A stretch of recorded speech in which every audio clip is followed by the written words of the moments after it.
bedah investasi dulu. Ini yang problem paling besar gue bro. Itu ada di Setuju. 51 juta saham. Itu Vira ada BCA, Mandiri, BRI, Hill. Pertanyaan pertama Vira, BCA itu 3 bulan terakhir net profitnya berapa?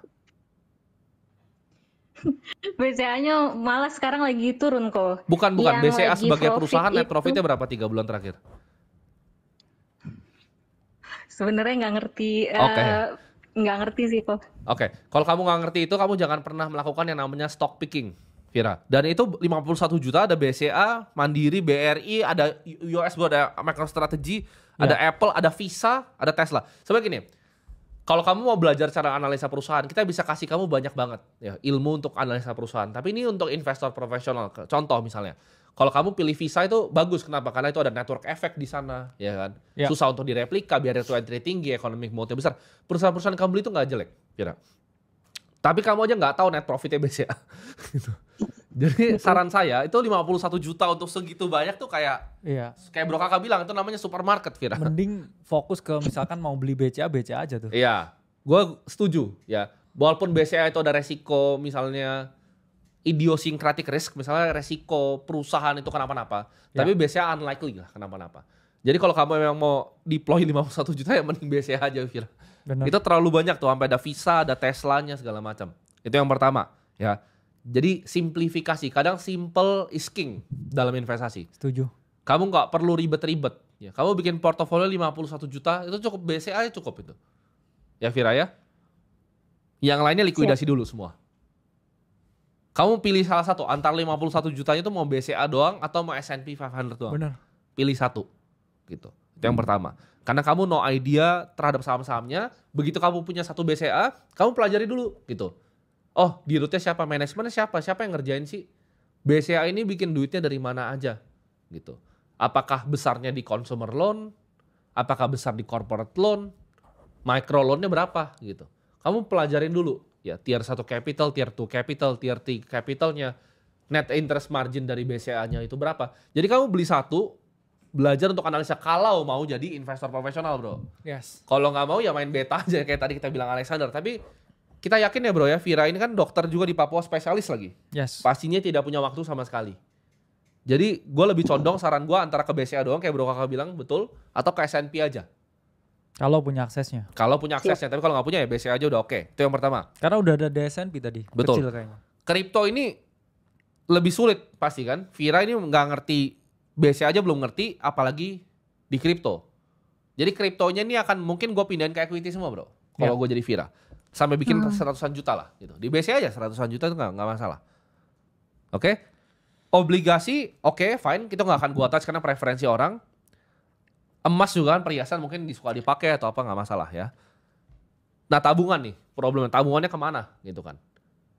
Jawabannya kamu cari apa yang kamu tahu Vira. Kamu kira-kira mau investasi seperti apa? Targetnya ini apa nih investasinya? Kita mau nanya dulu target investasi apa. Ini sih Bu Vira, bagi yang 40% BCA ini saya ada kasih saran untuk sekalian belajar Bu Vira. Jadi sekalian kamu beli suatu perusahaan, kamu belajar juga gitu. Kan pasti ada free time-nya tuh. Walaupun dokter juga ada free time lah bro ya. Ada sih. Yes. Coba belajar sedikit gitu. Cari misalnya perusahaan ini ngapain sih gitu. Net interest margin itu datangnya dari mana sih? Selisihnya itu dapat dari mana gitu.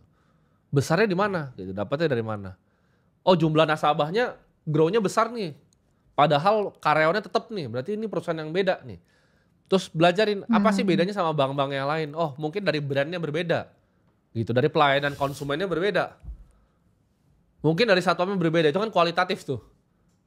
Oh, manajemennya someone yang bisa di-admire gitu kan. Ya. Jadi itu step by step gitu. Tapi kalau misalnya nanti ke depannya udah lebih advance, mungkin biasanya bisa diganti Microsoft, bro. Benar. Asal punya pengetahuan di sana. Asal punya pengetahuan. Ini kita ngomong BCA ini bukan case untuk semua orang ya. Ini karena Bu Vira tadi emang udah beli gitu di portofolionya. Tapi kita cuma urging Bu Vira untuk ayo explore gitu. Kayak Coca-Cola nih. Apa sih Coca-Cola itu sebenarnya bisnisnya? Gitu. Dalam bisnis tuh apa aja yang diperlukan? Bisnis kan butuh growth. Growth itu datang dari mana? Dari pricing dan juga dari volume. Nah, mana yang bisa naikin turunin gitu. Kenapa misalnya kita berdua nggak akan pernah beli saham airline sampai kita mati? Karena airline tuh naik 5% loh industri ya setiap tahun. High growth. Yes. Cuman barrier to entry-nya rendah. Ini orang mungkin banyak yang bingung. Dan profitnya kecil. Nah, jadi airline itu nggak ada yang kaya. Kenapa? Karena barrier to entry-nya rendah. Orang tinggal beli pesawat tuh bisa bikin airliner sendiri. Bukan berarti barrier to entry itu harga. Duit itu banyak sekali di dunia ini. Gitu. Karena profitnya bro kakak bilang kecil sekali. Benar. Gitu. Kita punya duit nih, kita mau beli kan pesawat yang besar, sudah. Nah yang high barrier to entry itu apa? Yang bikin engine pesawatnya. GE contohnya perusahaan seperti itu. Itu yang barrier to entry tinggi. Tapi kalau kita ngomong pesawatnya sendiri, airline sendiri itu bukanlah bisnis yang bagus. Nah, bank itu kan Buffett bilang ya itu salah satu bisnis yang top tier ya, bank itu. Karena dibutuhkan krusial ke ekonomi dan kalau misalnya portofolio Bu Fira itu sampai hancur di bank itu berarti negara ini udah goyang gitu. Jadi itu very safe bet untuk awal-awal pemula, tapi coba sambil pelajari cara kerja perusahaan itu seperti apa. Karena kita seorang investor kita begitu. Sama juga kita ngomong kayak misalnya Bitcoin 5%. Kita harus analisis secara dalam bro.